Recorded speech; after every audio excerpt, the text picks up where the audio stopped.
9장 38절에서 50절까지의 말씀입니다. 가지고 계신 신약 성경 70면이 되겠습니다. 허락하신 마가복음 9장 38절에서 50절까지의 말씀 교독하겠습니다. 요한이 예수께 여짜오되 선생님, 우리를 따르지 않는 어떤 자가 주의 이름으로 귀신을 내쫓는 것을 우리가 보고 우리를 따르지 아니하므로 금하였나이다. 예수께서 이르시되 금하지 말라. 내 이름을 의탁하여 능한 일을 행하고 즉시로 나를 비방할 자가 없느니라. 우리를 반대하지 않는 자는 우리를 위하는 자니라. 누구든지 너희가 그리스도에게 속한 자라 하여 물 한 그릇이라도 주면 내가 진실로 너희에게 이르노니 그가 결코 상을 잃지 않으리라. 또 누구든지 나를 믿는 이 작은 자들 중 하나라도 실족하게 하면 차라리 연자 맷돌이 그 목에 매어 바다에 던져지는 것이 나으니라. 만일 내 손이 너를 범죄하게 하거든 찍어버리라.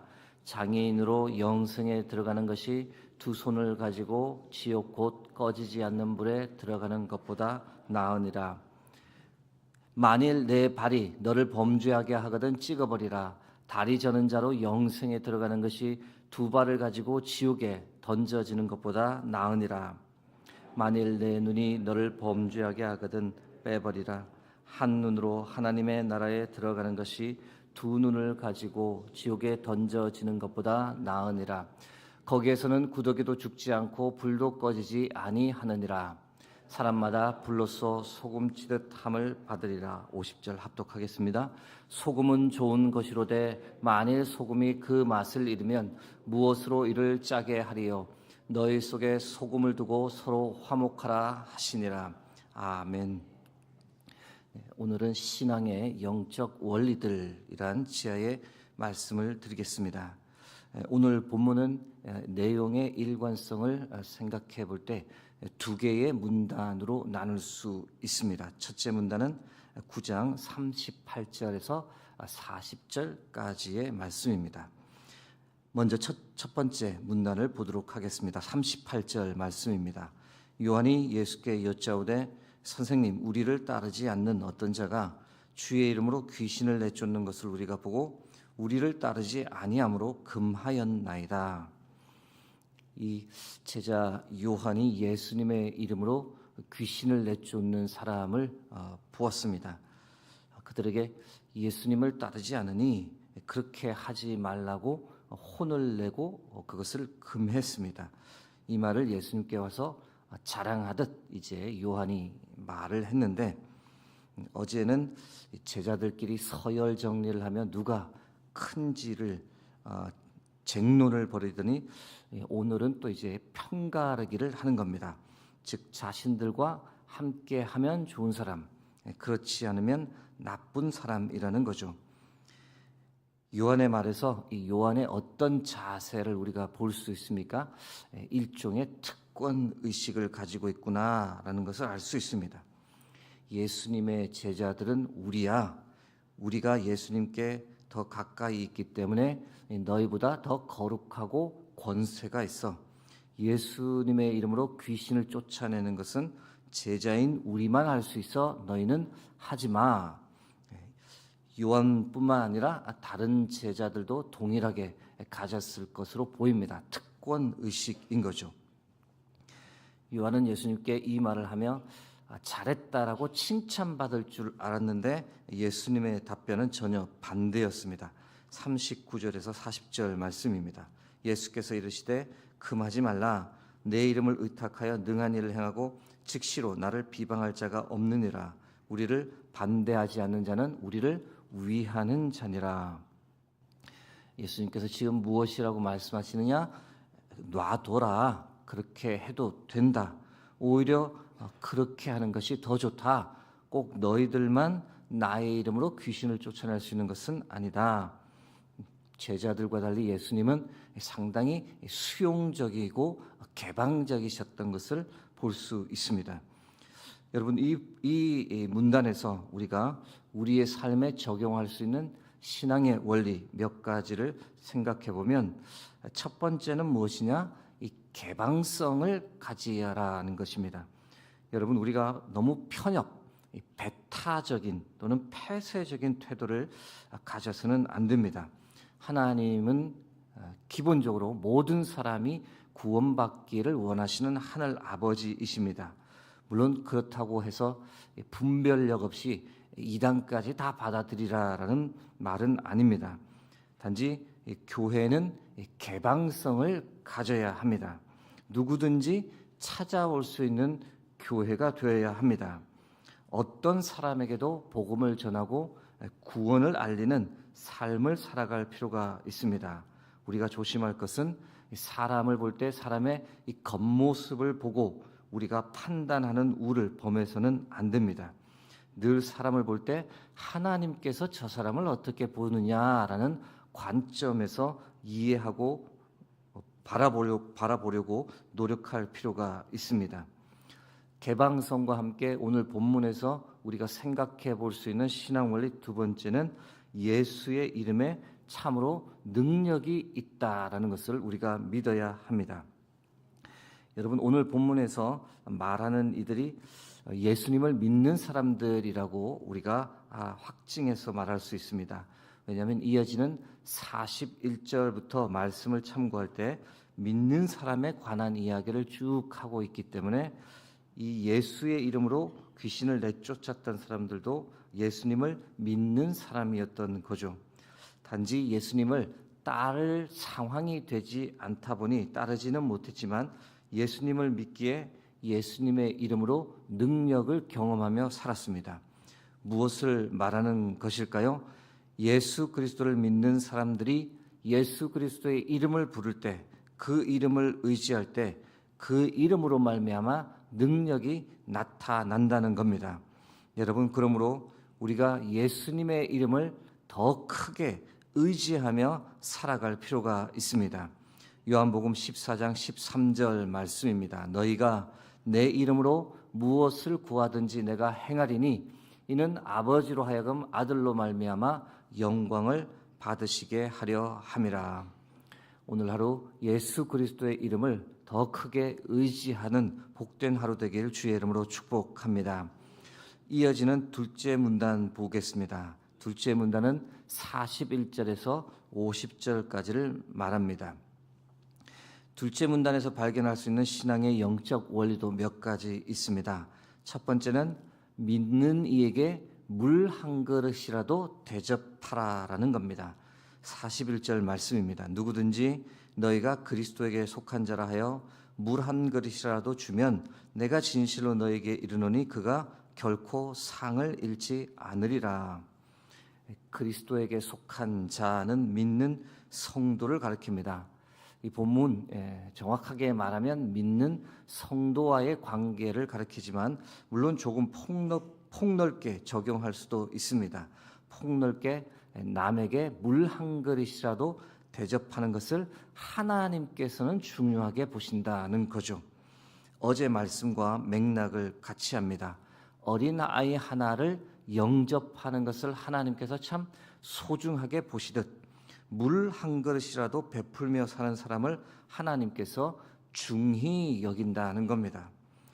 여러분, 움켜쥐는 사람은 물 한 그릇 주는 것도 아까워합니다. 그렇게 살아서는 안 됩니다. 하나님은 우리가 그렇게 살기를 원하지는 않습니다. 베풀며 살라는 겁니다. 성경의 많은 곳에서 이 물 한 그릇이라도 대접하라는 이 같은 맥락의 말씀들이 참 많습니다. 시편 37편 21절 말씀입니다. 악인은 꾸고 갚지 아니하나 의인은 은혜를 베풀고 주는도다. 잠언 11장 25절 말씀입니다. 구제를 좋아하는 자는 풍족하여질 것이요 남을 윤택하게 하는 자는 자기도 윤택하여 지리라. 누가복음 6장 38절 말씀도 있습니다. 주라 그리하면 너에게 줄 것이니 곧 후히 되어 누르고 흔들어 넘치도록 하여 너희에게 안겨주리라. 너희가 헤아리는 그 헤아림으로 너희도 헤아림을 도로 받을 것이니라. 마지막으로 디모데 전서 6장 17절에서 18절 말씀입니다. 내가 이 세대에서 부한 자들을 명하여 마음을 높이지 말고 정함이 없는 재물에 소망을 두지 말고 오직 우리에게 모든 것을 후히 주사 누리게 하시는 하나님께 두며 선을 행하고 선한 사업을 많이 하고 나누어 주기를 좋아하며 너그러운 자가 되게 하라. 이것이 장래에 자기를 위하여 좋은 터를 쌓아 참된 생명을 취하는 것이니라. 오늘 본문에서 우리가 발견할 수 있는 두 번째 영적 원리는 남을 실족시키지 마라는 겁니다. 42절 말씀입니다. 또 누구든지 나를 믿는 이 작은 자들 중 하나라도 실족하게 하면 차라리 연자 맷돌이 그 목에 매어 바다에 던져지는 것이 나으리라.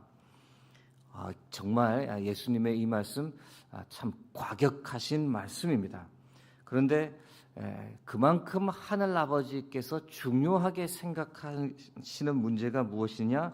믿는 자가 실족해서 믿음을 떠나는 문제입니다. 믿음 생활 잘하던 사람이 다른 누군가를 보고 너무 실망해 믿음을 저버렸다면 그 책임을 하나님께서 반드시 물으신다는 겁니다. 하나님의 자녀가 실망하여 넘어진 문제이니 그냥 넘어가지 않겠다는 겁니다. 참 무서운 말씀입니다. 여러분, 그런 일은 없겠지만 어떤 사람이 나를 보고 너무 실망해 교회를 떠나버렸다. 후에 하나님께서 그 책임을 저에게 물으실 때 여러분, 그게 어떻게 감당이 되겠습니까? 여러분, 우리 주위에는 늘 믿음이 연약한 사람이 있다라는 사실을 명심해야 합니다. 그렇기 때문에 우리가 극도로 조심하고 또 조심해야 합니다.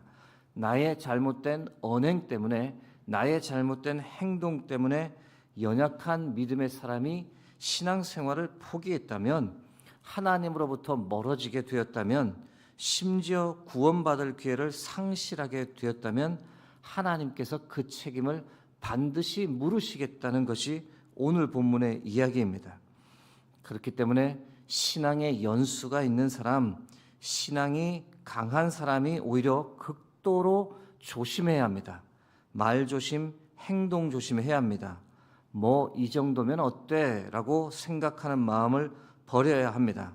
그런 마음도 어찌 보면 교만한 마음에서 나오는 것입니다. 믿음이 연약한 사람을 배려해야 합니다. 나로 인해 누군가가 실족하지 않도록 겸손하고 또 겸손해야 합니다.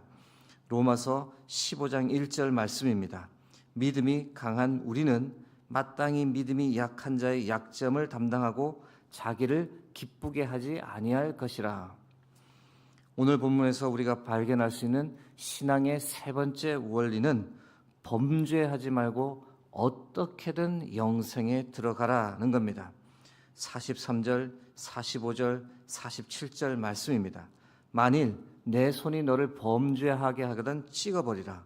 장애인으로 영생에 들어가는 것이 두 손을 가지고 지옥 곧 꺼지지 않는 불에 들어가는 것보다 나으니라. 만일 내 발이 너를 범죄하게 하거든 찍어버리라. 다리 저는 자로 영생에 들어가는 것이 두 발을 가지고 지옥에 던져지는 것보다 나으니라. 만일 내 눈이 너를 범죄하게 하거든 빼버리라. 한 눈으로 하나님의 나라에 들어가는 것이 두 눈을 가지고 지옥에 던져지는 것보다 나으니라. 또 하나의 과격한 말씀입니다. 손, 발, 눈이 범죄하면 그 신체를 아예 제거해버리라 라고 말씀하시는 거죠. 그런데 그렇게 하라고 말씀하시는 이유가 무엇입니까? 어떻게든 하나님의 나라에 들어가야 된다. 어떻게든 영생에 이뤄야 된다. 그것을 강조하기 위함입니다. 하나님의 자녀가 지옥에 가는 것을 결코 원치 않으시는 이 예수님의 처절한 사랑의 이 심정이 느껴지는 대목입니다. 장애인이 되더라도 반드시 하나님의 나라에 들어가야 한다라고 예수님께서 간절히 부탁하시는 겁니다. 지옥이라는 공간, 도저히 견딜 수 없는 고통이 있는 곳이기에 그곳에 가서는 절대 안 된다라고 예수님께서 말씀하시는 거죠. 48절 49절 말씀입니다. 거기에서는 구더기도 죽지 않고 불도 꺼지지 아니하느니라 사람마다 불로써 소금 치듯함을 받으리라. 여러분, 예수님께서 십자가 죽음을 두려워하시면서도 십자가를 기꺼이 지셨던 이유는 지옥이 어떤 곳인지를 너무 잘 아셨기 때문입니다. 그곳에 하나님의 자녀가 떨어지는 일은 결코 있어서 안 된다라는 절박한 마음, 어떻게든 살려야 한다라는 절박함 때문에 예수님께서는 십자가 고통을 감내하면서까지 십자가를 지셨던 겁니다. 여러분, 지옥이 있니 없니? 라며 쓸데없는 논쟁을 하는 것은 예수님의 십자가 죽음을 아주 우습게 만들어버리는 행동입니다. 그렇게 해서는 안 됩니다. 하나님은 우리 모두가 지옥이 아니라 하나님의 나라에 들어오시기를 간절히 바라십니다. 이제 말씀을 맺고자 합니다. 사랑하는 성도 여러분, 우리가 어떻게든 영생에 들어가기를 바라는, 우리가 어떻게든 하나님의 나라에 들어가기를 바라는 이 예수님의 간절한 마음이 느껴지십니까? 우리뿐 아니라 더 많은 사람이 하나님의 나라에 들어오기를 바라는 예수님의 사랑이 느껴지십니까? 사순절 기간입니다. 예수 그리스도의 마음을 더 깊이 느끼고 묵상하고 예수님의 마음을 만족해 해드리는 삶을 살기 위해 몸부림치는 저와 여러분 되길 주의 이름으로 축복합니다. 함께 기도하겠습니다. 오늘도 귀한 생명의 말씀을 우리에게 허락해 주시고 우리의 삶을, 우리의 마음을 들여다볼 수 있도록 하나님 인도해 주심을 감사드립니다. 생명의 말씀 붙잡고 예수 그리스도의 이름을 의지하고 그 능력 나타내며 살아갈 수 있도록 하나님 함께하여 주옵소서. 오늘 하루도 주 앞에서 겸손하게 하시고 말과 행동을 조심케 하시고 어떻게 해선 내게 허락하신 귀한 믿음 붙잡고 하나님의 나라에 끝까지 들어갈 수 있는 믿음의 여정 달려갈 수 있도록 인도하여 주옵소서. 966번째 1000번째 헌금 올려드린 손길 있습니다. 그 마음에 기도 제목 하나님께서 응답하여 주시고 그 삶 이끌어 주옵소서. 감사드립니다. 모든 영광을 주께 올려드리며 예수 그리스도의 이름으로 기도드립니다. 아멘.